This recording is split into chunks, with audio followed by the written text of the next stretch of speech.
I texted our family group chat, "My flight lands at 3 p.m. Can anyone pick me up?" My sister said something, "My name is Lily Morgan. I am 24 years old, born and raised in Portland, Oregon, a city of constant rain, deep green streets, and memories I once believed I would never face again." My family lived a comfortable middle-class life. My father worked as a warehouse supervisor, and my mother spent long nights as a nurse at the local hospital. There were 2 daughters in our house, but from as early as I can remember, my older sister Claire and I were never treated as equals. Claire was always the golden child, praised without limits, gifted without question, and given opportunities, I could only watch from the sidelines. Comparisons followed me everywhere, from school grades to looks to behavior. "Why can't you be more like Claire?" became a phrase I heard so often it felt carved into the walls. For a long time I tried to earn the same approval, thinking if I worked harder or stayed quieter or achieved more, they would finally see me. But slowly, I learned that chasing validation in that house was a race I was never meant to win. So I taught myself independence, built my own strength, even though deep inside I still wished for one genuine moment of recognition from them after for long years at Stanford, a place I entered on a full scholarship and survived through endless part-time work to cover every living cost. I graduated with the highest honors. Holding my diploma felt unreal. I believed surely this achievement would finally matter to my family. Standing in the San Francisco airport before boarding my flight back to Portland, I sent a simple message in our family group chat. "My flight lands at 3 in the afternoon, can someone pick me up?" I didn't mention awards or honors. I didn't explain anything. The response came faster than I expected and colder than I was ready for. Claire replied first, saying they were busy and I should take a ride. Moments later, my mother added that I should have planned better. I stared at the screen before replying with just 2 words, saying "no worries." On the outside I stayed calm, but inside something hollow stretched wider. I told myself I was used to this, yet it still hurt more than I wanted to admit. As the plane rolled forward, I watched clouds drift past the window and thought about going home. Not because I expected hugs or praise, but because I knew they still had no idea what would unfold later that day. A moment that would leave them stunned. I still remember my 10th birthday, clearly. It was a gray February morning with rain tapping softly against the windows. I woke up excited, imagining a cake and balloons and my mother smiling at me. But when I walked into the kitchen, there was only the smell of coffee and the sound of morning news. My mother was already dressed for work. My father hid behind his newspaper, and Claire rushed around getting ready for dance class. No one mentioned my birthday. When I tried to remind them, my mother cut me off saying she was busy and we would celebrate later. That later never came. No cake, no candles, no apology, just silence. Years later, in 7th grade I won first place in a citywide speech competition, standing under bright lights with a medal placed around my neck by the mayor. I scanned the audience, hoping to see familiar faces, but every seat reserved for my family was empty. My mother said her shift ran late and my father took Claire shopping for a school event. I hung the medal by my desk at home, where it stayed unnoticed. Yet a month later, when Claire placed near the top in a fashion show, my parents took everyone out to celebrate and bought her expensive gifts. The difference between us wasn't subtle. It was openly displayed. When Claire turned 16, my parents bought her a new car, explaining it would help her activities. I was 17 then, and needed transportation to work so I could save for college. When I asked, my father told me to earn it myself. So I worked mornings at a cafe and evenings stocking shelves. Nearly a year later, I bought a used car with worn seats and peeling paint. No one came outside to see it. Claire joked that it looked like a delivery van. I smiled and walked away. The deepest blow came during college admissions. I was accepted into Stanford with a full scholarship, but still needed help with books and living costs. When I asked my parents, they said they had to save money for Claire, who was attending fashion school in New York. I nodded, but something closed inside me. That was the moment I fully understood that their support came with conditions I would never meet when I left Portland for Stanford. I carried only determination and self-reliance. My freshman year surrounded me with students from wealthy families and powerful connections. While I worked mornings at a cafe just to afford textbooks, I balanced classes with lab work and eventually earned a role assisting Professor Howard, a respected figure in machine learning. Through persistence, I gained more responsibility and was introduced to a startup focused on medical imaging. Skepticism followed me into every room, but I let my work speak. Nights blurred into mornings as I coded and tested relentlessly. The project aimed to detect diseases early through advanced analysis, a vision many doubted. Yet with support from Professor Howard, I led the development. Years passed filled with trials and breakthroughs until we entered a national technology competition. Standing on stage presenting our system felt like every sacrifice converging into one moment. When our company won first place and gained attention from major investors and partners, my life shifted in ways I could barely process. By graduation day at Stanford, the campus glowed with celebration. Families cheered and embraced, while 3 seats reserved for my family remained empty. I packed my belongings and prepared to return to Portland, not just to visit home but to attend an awards ceremony for my company, held at one of the city's most prestigious venues and broadcast nationally. Before boarding, I sent the same simple message to the family chat, asking for a ride. Their responses were unchanged, dismissive and brief. When the plane landed, I walked alone through the airport and ordered a ride myself. The driver noticed my diploma and smiled kindly. That small acknowledgement meant more than he knew. Later that evening, as I stood under bright lights, accepting an award and speaking into a microphone, I knew somewhere in Portland my family would finally see me, not as the overlooked daughter, but as someone they never imagined I would become. As I stepped down from the stage that night, the applause still echoed in my ears, cameras flashed from every angle, and strangers reached out to shake my hand and congratulate me, yet I felt strangely calm inside, like something had finally settled after years of turbulence. My phone vibrated nonstop in my pocket, but I ignored it. I already knew who it was from and why they were suddenly reaching out. Instead, I focused on the present moment, the warmth of recognition that came not from obligation or blood but from respect. Later that evening, while guests mingled and waiters carried trays of sparkling glasses, I slipped out quietly and returned to my apartment. I sat on the edge of the bed, loosened my collar, and let out a long breath. It wasn't relief from success, it was relief from waiting. Waiting for approval I no longer needed. Back in Portland, my parents' house was anything but calm.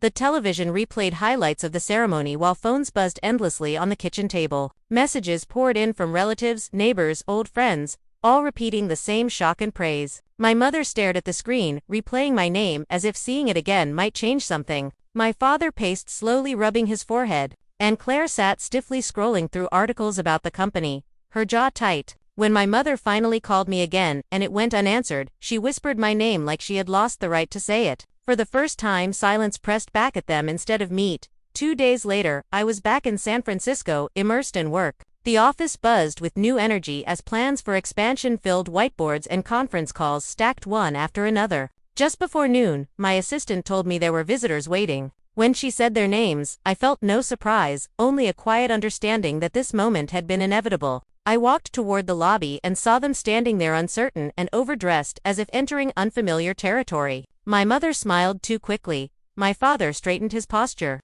and Claire glanced around, taking in the glass walls and company logo with wide eyes. I greeted them politely and led them into a small meeting room, poured tea, and sat across from them. The air felt formal, strained, like a business negotiation, rather than a family reunion. At first they spoke in compliments, saying how proud they were, how impressive everything looked, how they never realized how big my work had become. I listened without reacting. Then my mother leaned forward and shifted the conversation. She spoke carefully, saying they wanted to discuss something important about Claire. She explained Claire dreamed of starting her own fashion brand and needed funding to begin. She said family should support one another, especially now that I was doing well. My father nodded, adding that it would only be an investment, not much, just enough to help Claire get started. Claire stayed quiet, but expectation hovered around her like a shadow. I set my cup down slowly. Memories surfaced without invitation. Birthdays, forgotten accomplishments, ignored long nights of work, and years of self-reliance. I looked at them and felt the weight of every moment I had stood alone while they stood together. My mother kept talking about unity and success, but her words floated past me. When I finally spoke, my voice was calm but firm. I said I remembered every time I needed support and found empty seats and closed doors. I said it was difficult to hear the word family used now, when it had been absent for so long. The room grew tense. My father frowned and asked what I meant. I explained that support offered only when convenient is not support at all. My mother softened her tone, saying the past was the past, and this was a chance to move forward together. I shook my head and said, moving forward requires honesty. I said I could not invest in continuing a pattern where one child's success was expected to carry another while her own efforts were never questioned. Claire's expression shifted between frustration and disbelief. She opened her mouth to speak but closed it again. I stood and said clearly that I would not fund her venture, not out of spite but out of principle.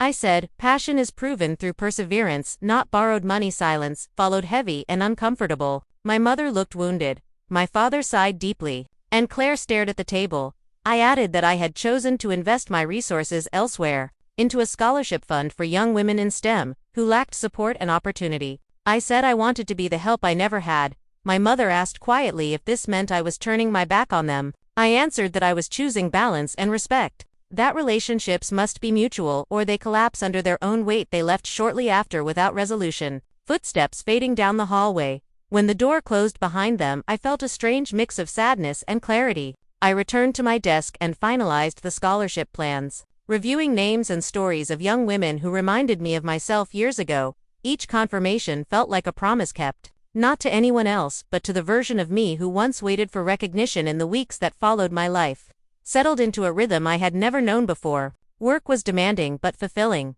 I moved into a sunlit apartment overlooking the bay. Mornings began with light streaming through white curtains, and evenings ended with quiet reflections on the balcony. I adopted a golden retriever named Milo, whose presence filled the space with warmth and loyalty. He became my constant companion on morning runs along the coast and late nights curled beside my desk. Through him I learned a different kind of unconditional bond. I grew closer to a circle of women founders who shared their struggles and victories openly. We supported one another without comparison or hierarchy.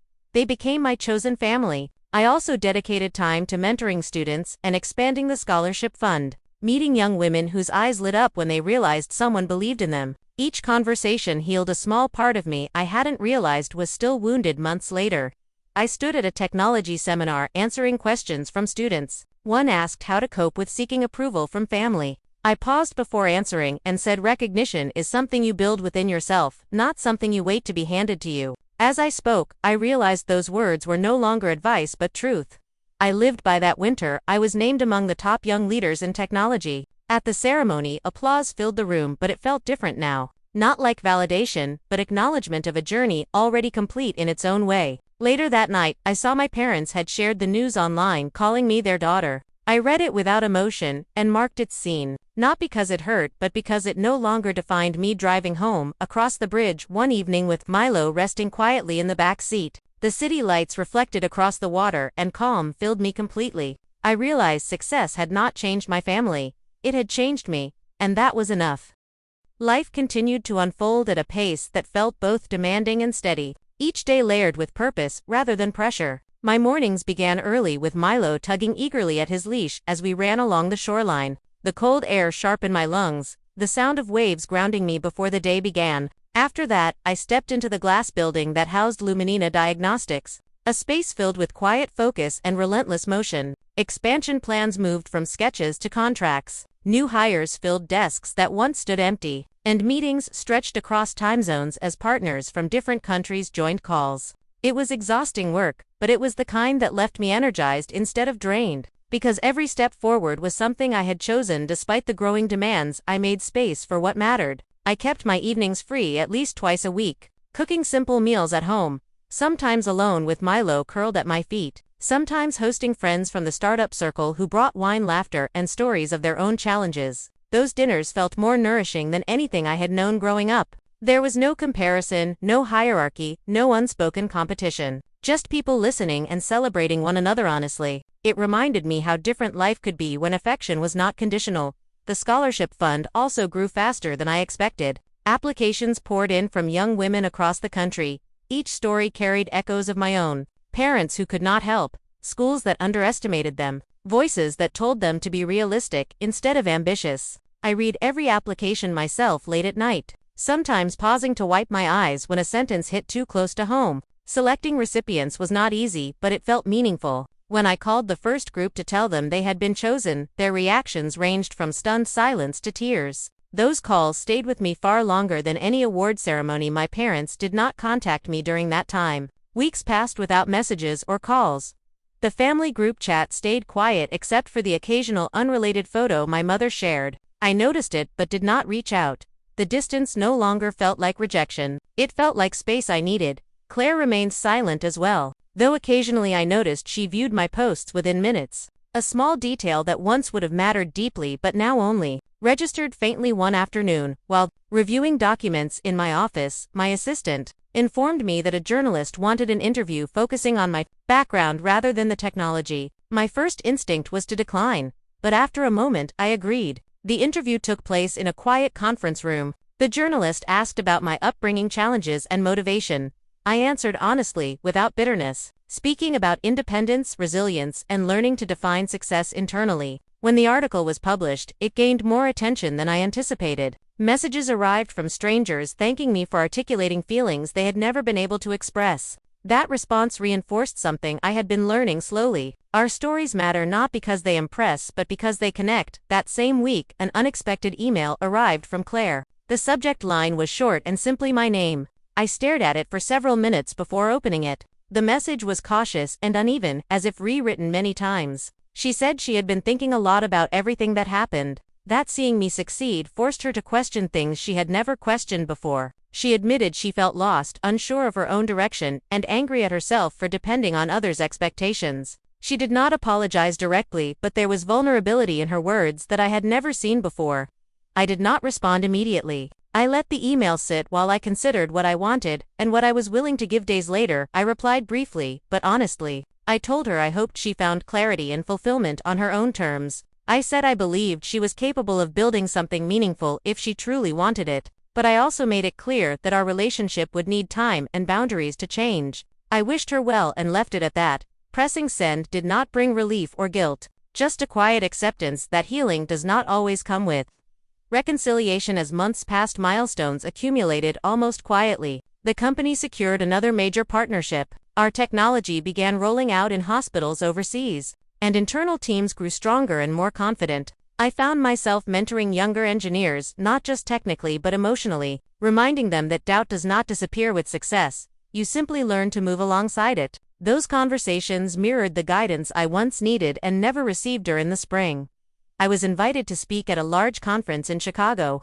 Standing backstage, waiting for my turn, I felt a familiar flutter of nerves. Not fear but awareness. When I stepped onto the stage and looked out at the audience, I spoke about innovation and leadership, but also about self-trust, about building inner stability when external support is absent. Afterward, a line of attendees waited to speak with me. Among them were parents, young professionals, and students. Many shared pieces of their own stories in just a few sentences, and each interaction reinforced the same truth. Pain becomes lighter when it is shared without shame. In my return flight, I thought about Portland. About the girl I once was, who believed distance equaled escape.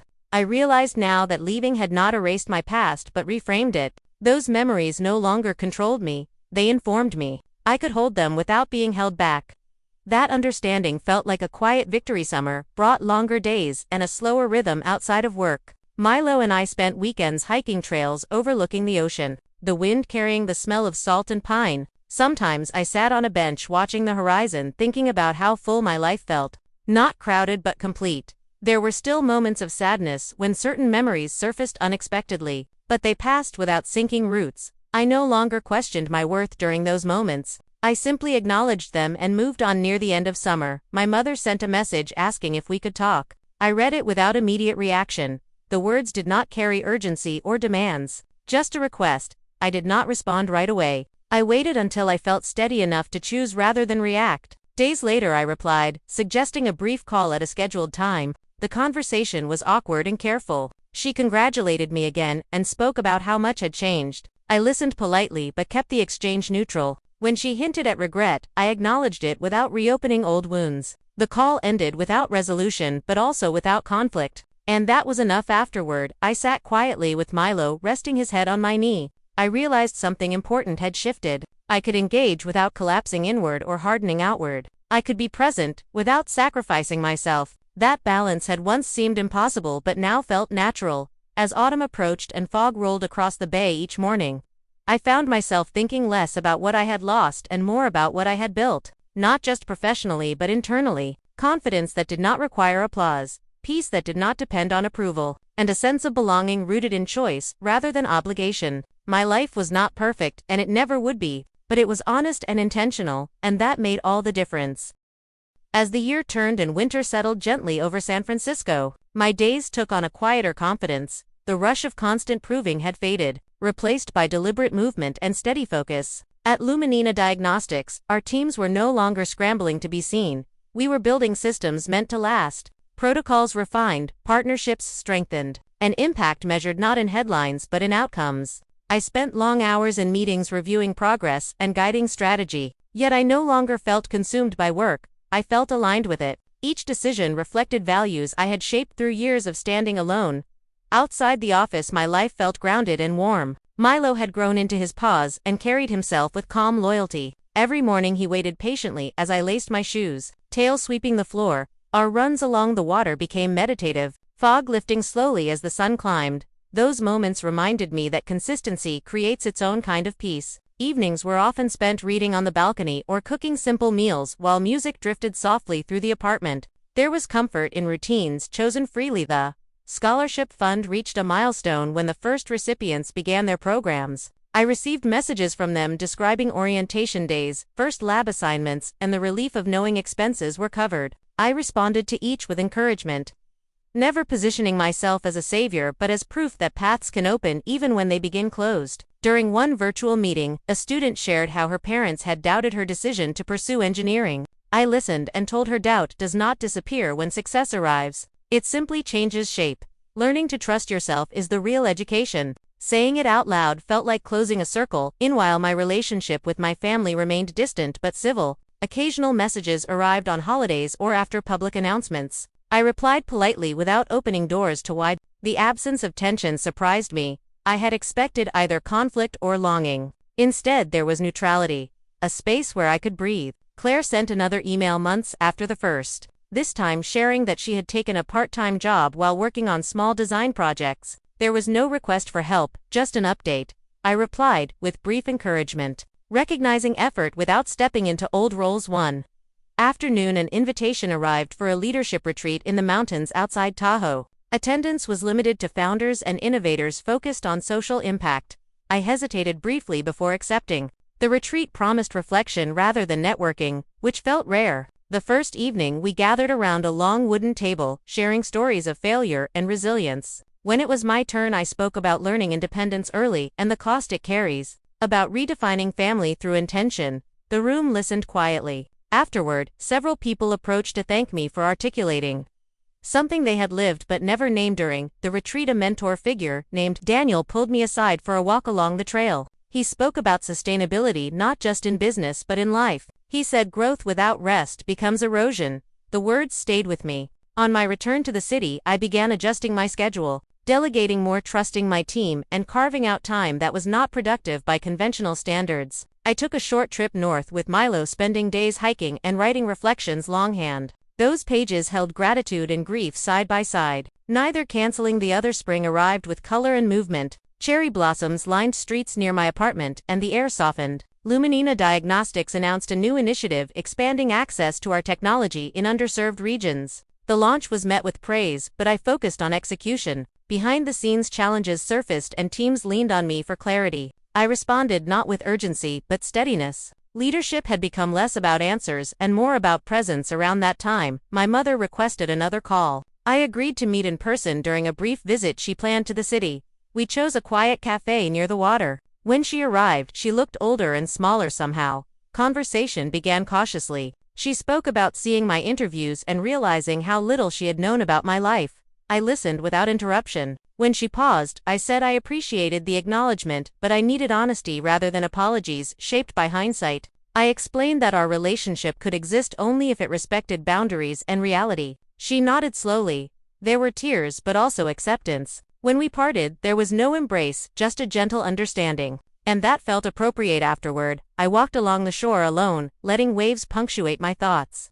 I did not feel triumphant or wounded, just clear. Clarity had become my compass. It guided decisions large and small, from investments to conversations, from rest to resolve. As summer approached again, milestones stacked quietly. Our company received recognition from medical associations. The scholarship fund doubled its reach, and I was invited to join advisory boards focused on education, equity. Each opportunity aligned with the life I was building rather than distracting from it. I learned to say no without explanation and yes without guilt. A skill that once seemed impossible. One evening, while hosting a small gathering at my apartment, friends filled the space with laughter and easy conversation. Milo, weaving between legs, collecting affection. I caught myself observing the scene with disbelief. This was the life I once imagined only abstractly, a life where I felt seen without performing, supported without conditions. Later that night, after everyone left, I stood on the balcony looking out at the bridge lights reflected on the water. A familiar calm settled in my chest. Near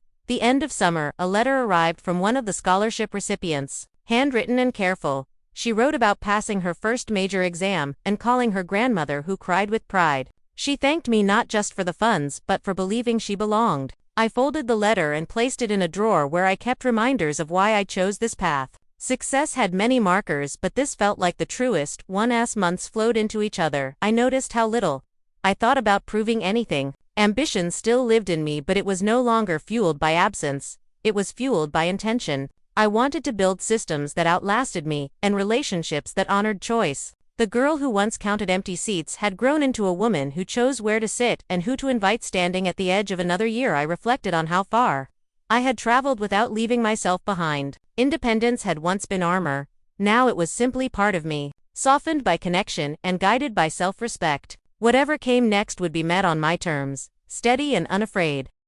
The final stretch of the year arrived quietly without fanfare, and for the first time in my life, that silence felt earned rather than empty. My days no longer revolved around anticipation or reaction, they moved with intention, each decision anchored in clarity. At Luminina Diagnostics, the expansion entered its most critical phase. Hospitals across multiple regions began implementing our systems. Feedback arrived daily from doctors whose diagnoses were changing outcomes for real people, lives touched in ways no headline could fully capture. During internal meetings, I reminded the team that impact mattered more than recognition, that our work should speak even when no one was watching.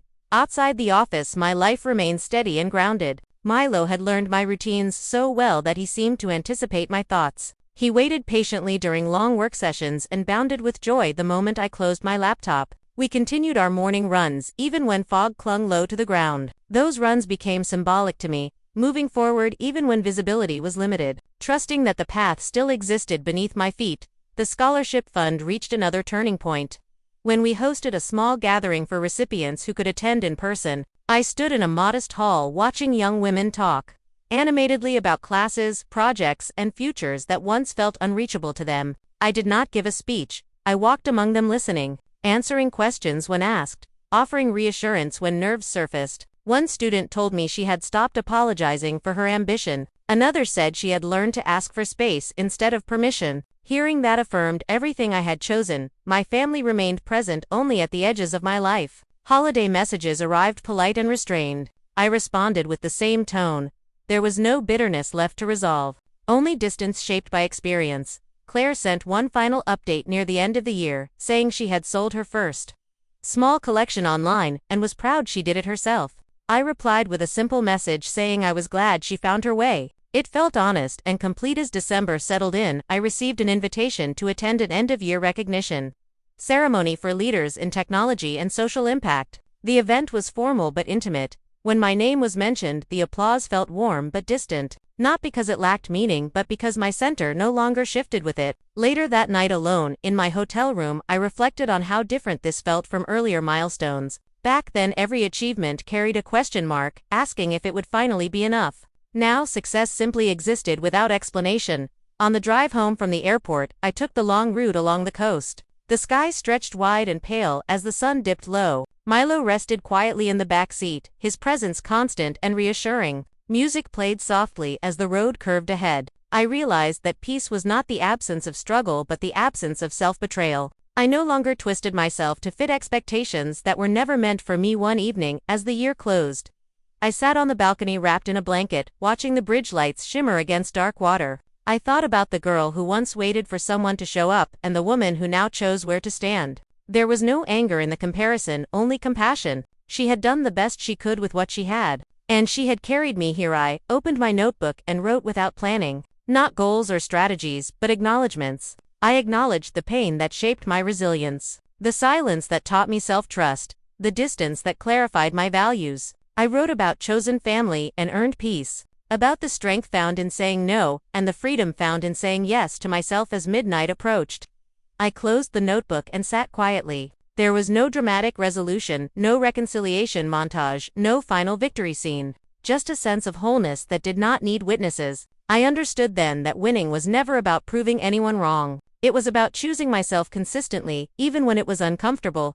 The next morning dawned clear and bright. I woke early and stepped outside with Milo, the air crisp and promising. The city stretched before me full of possibility. I felt ready not because everything was perfect but because I was no longer waiting to be chosen. I had already chosen myself, and that choice would carry me forward wherever the path led.